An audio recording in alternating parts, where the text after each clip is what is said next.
आप लोगों के एग्जाम में बार बार रिपीट होता है, तो सभी बच्चे इसे बहुत ध्यान से सुनेंगे और समझेंगे। पढ़ाई में आपकी असंतोषजनक प्रगति के बारे में विद्यालय के प्रधानाचार्य ने आपके पिताजी को पत्र लिखा है। सभी बच्चे बहुत ध्यान से सुनेंगे। इसने बोला है कि आप लोग पढ़ाई में असंतोष प्रगति कर रहे हैं, तो इसलिए आपके स्कूल के प्रिंसिपल ने आपके पिता को पत्र लिखा है। इस संदर्भ में अपनी स्थिति स्पष्ट करते हुए तो आपको इस बात के ऊपर अपनी मीन्स के इस स्थिति में स्पष्ट करते हुए अपने पिताजी को पत्र लिखना है।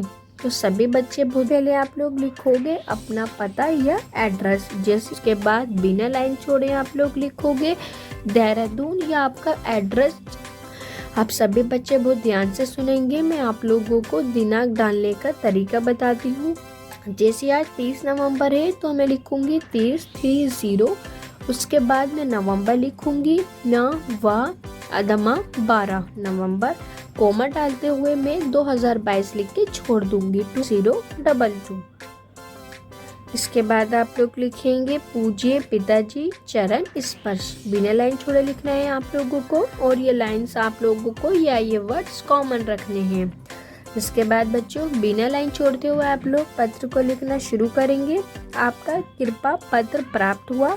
मेरे विद्यालय के प्रधानाचार्य ने मेरी असंतोषजनक प्रगति पर आपको जो पत्र लिखा है आप यहाँ बताएंगे कि पिताजी मुझे आपका पत्र मिला और उसमें मैंने देखा कि मेरे स्कूल के प्रिंसिपल की तरफ से आपको असंतोषजनक प्रगति पर जो पत्र लिखा है उससे आपको अवश्य दुख पहुंचा होगा। मैंने भी इसके कारणों का विश्लेषण किया है। उसके बाद बच्चों आप लोग एक लाइन छोड़ते हुए लिखेंगे। याद रखना है एक लाइन छोड़नी कंपलसरी है। पिछले एक मास तक में क्षेत्रीय खेलों में अत्यधिक व्यस्त रहा। आप यहाँ बताएंगे कि आप क्षेत्रीय खेलों में काफी बिजी रहे, इसी कारण मैं पढ़ाई की ओर पूरा ध्यान नहीं दे पाया। खेलों पर इतना अधिक समय देना मेरी भूल थी। आप लोग यहाँ लिखोगे कि मुझे खेलों पर इतना अधिक समय नहीं देना चाहिए था, ये मेरी भूल थी। कक्षा में पढ़ाई गई हुई सामग्री भी मुझसे छूट गई, इसी की थकान ने मुझे अस्वस्थ कर दिया। पिछले 1-1.5 मास का समय ऐसे ही निकल गया।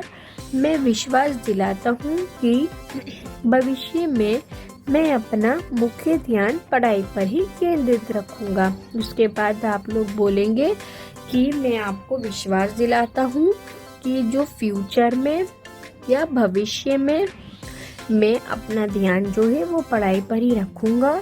अगली परीक्षा में मैं अपनी पिछली कमी को पूरा करके दिखाऊंगा।